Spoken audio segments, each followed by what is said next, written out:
Assalamualaikum warahmatullahi wabarakatuh. Perkenalkan, saya Viva Husnul Khotimah, NIM 251. Di sini saya akan menjelaskan tentang chapter 6 mengenai memperoleh pemahaman tentang sistem kontrol internal klien. Sebelumnya, saya akan menjelaskan tentang fokus pada proses audit. Pada bab ini, akan membantu dalam memahami sistem kontrol internal klien yang berkaitan dengan audit atas laporan keuangan. Selain itu, akan membahas tentang pentingnya mengevaluasi bagaimana perancangan dan implementasi pengendalian yang akan mencegah terjadinya kesalahan penyajian material atau bagaimana mereka akan mendeteksi dan mengoreksi materi salah saji yang telah terjadi. Implikasi dari tidak adanya pengendalian internal dan deskripsi tentang bagaimana kekuatan dan kelemahan dalam sistem pengendalian internal yang dikomunikasikan kepada manajemen dan pihak yang bertanggung jawab atas tata kelola. Pada bab pertama ini, yaitu saya akan menjelaskan tentang pengendalian internal yang ditentukan. Mengapa sih memahami pengendalian internal organisasi itu penting?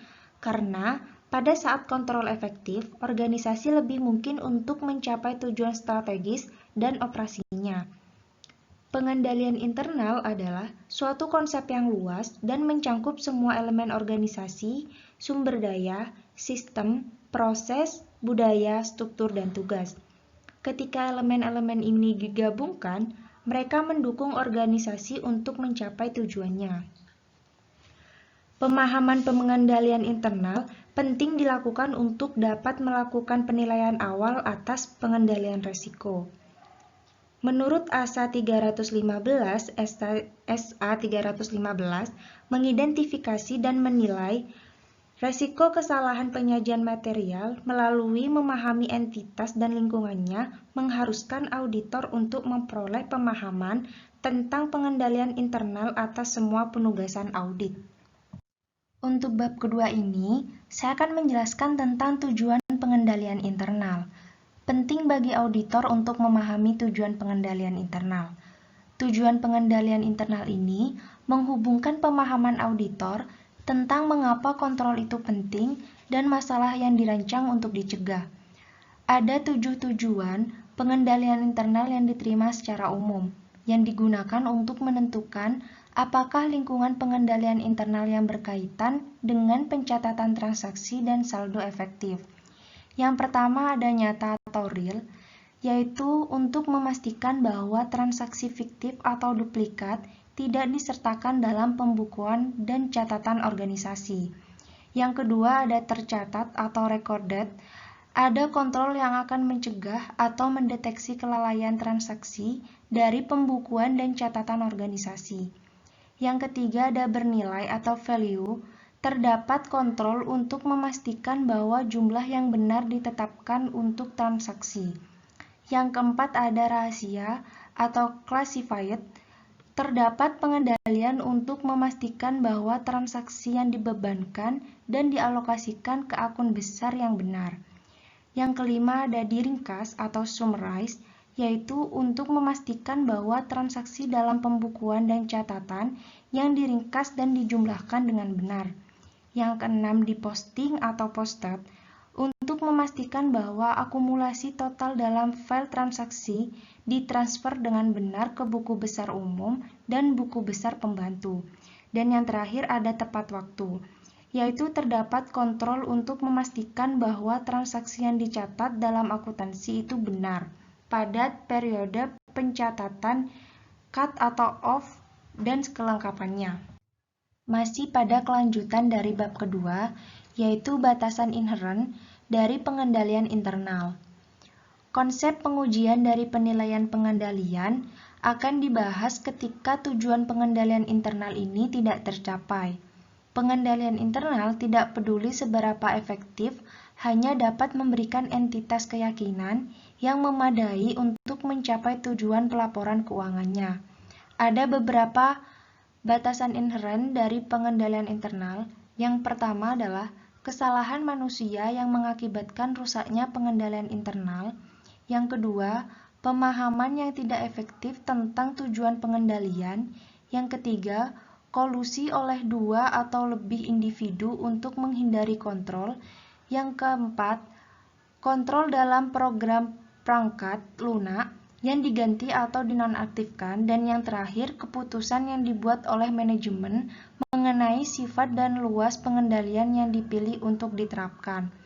Contoh pembatasan adalah pengendalian internal yang mungkin dirancang dengan tepat tetapi tidak dapat diterapkan oleh manajemen. Pada bab ketiga ini, saya akan menjelaskan tentang pengendalian internal pada tingkat entitas. Menurut ASA 315, SA 315, pengendalian internal ini terbagi menjadi 5 komponen. Yang pertama yaitu lingkungan pengendalian, yang kedua proses penilaian resiko entitas, yang ketiga sistem informasi, termasuk proses bisnis terkait yang relevan dengan pelaporan keuangan dan komunikasi. Yang keempat, aktivitas pengendalian, dan yang terakhir adalah pemantauan pengendalian. Komponen pengendalian internal ini jika dipertimbangkan secara kolektif sering disebut sebagai level entitas kontrol karena masing-masing ada di tingkat organisasi atau entitas daripada di tingkat yang lebih rinci tingkat transaksional. Misalnya, kontrol yang memastikan bahwa penjualan dicatat dalam buku besar penjualan adalah sebuah kontrol tingkat transaksi. Masih pada pembahasan bab yang ketiga, yaitu di sini saya akan menjelaskan tentang kontrol tingkat rendah, yang lebih mampu mencegah atau mendeteksi dan memperbaiki kesalahan material. Yang pertama ada lingkungan pengendalian. Lingkungan pengendalian ini menentukan ada suatu entitas dan mempengaruhi kesadaran pengendalian dari orang-orangnya. Hal ini menjadi suatu dasar komponen pengendalian internal yang sering dianggap sebagai kombinasi budaya, struktur, dan disiplin organisasi. Selain itu, ditambah dengan prosedur lain yang dapat mendukung tingkat lingkungan pengendalian internal ini menjadi efektif. Yang pertama, komitmen terhadap kompetensi.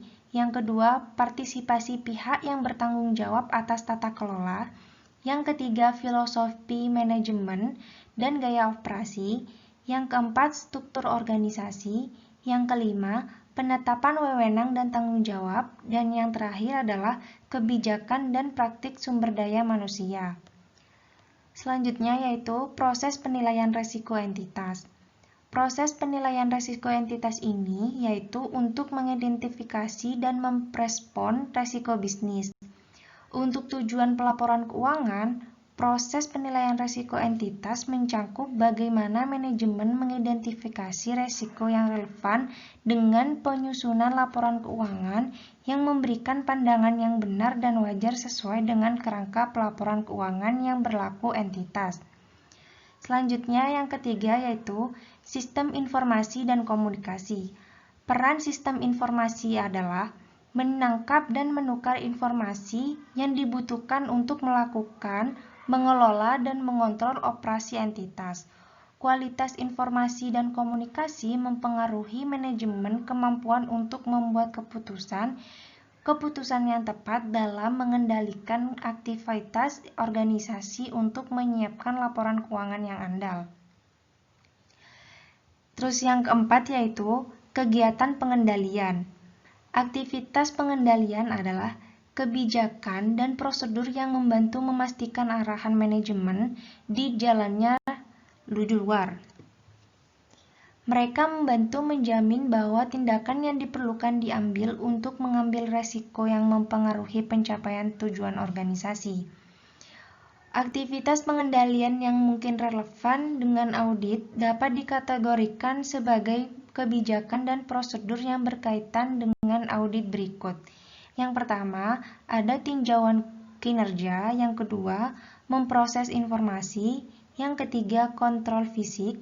Dan yang terakhir adalah pemisah tugas yang tidak sesuai. Terus yang kelima, ada pemantauan pengendalian. Pemantauan adalah proses menilai kualitas kinerja pengendalian internal dari waktu ke waktu dengan mempertimbangkan apakah pengendalian beroperasi sebagaimana mestinya dan memastikan pengendalian dimodifikasi sebagaimana mestinya untuk perubahan kondisi. Hal ini melibatkan penilaian desain dan implementasi kontrol secara teratur dan mengambil tindakan korektif yang diperlukan. Proses ini dicapai melalui aktivitas yang sedang berlangsung dan evaluasi terpisah atau kombinasi keduanya. Untuk yang terakhir yaitu pengendalian internal dalam entitas kecil. Dalam entitas yang lebih kecil sering kali terjadi batasan seputar kemampuan entitas untuk menerapkan pengendalian internal yang efektif. Hal ini dikarenakan jumlah karyawan yang sedikit yang pada akhirnya berdampak pada kemampuan organisasi untuk memisahkan tugas. Selain itu, seringkali tidak efektif atau tidak praktis bagi organisasi yang lebih kecil untuk membuat jejak kertas dokumentasi yang sesuai dengan kemungkinan penilaian pengendalian internal yang dilakukan. Pada bab keempat ini, yaitu pengendalian internal tingkat transaksi. Seperti yang dijelaskan sebelumnya, pengendalian tingkat entitas berada di tingkat seluruh entitas atau seluruh organisasi yang memiliki potensi untuk mempengaruhi semua proses yang dilakukan oleh manajemen. Ada dua contoh. Yang pertama, contoh arus transaksi proses penjualan.